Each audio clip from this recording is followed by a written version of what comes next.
একজন ডাক্তার চায় তার ছেলে বড় হয়ে তার চেয়ে বড় ডাক্তার হবে। একজন পুলিশ অফিসার চায় তার ছেলে বড় হয়ে তার চেয়ে বড় অফিসার হবে।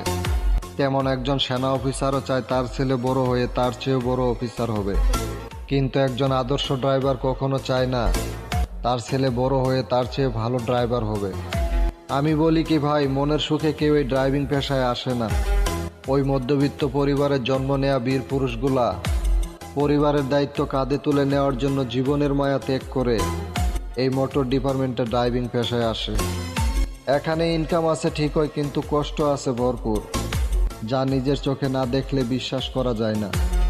আমি আমার লাইফে এমনও মর্মান্তিক দুর্ঘটনা দেখেছি যে কোনো এক ড্রাইভার রোড অ্যাক্সিডেন্ট করে তার হাত পা কেটে পড়ে গেছে।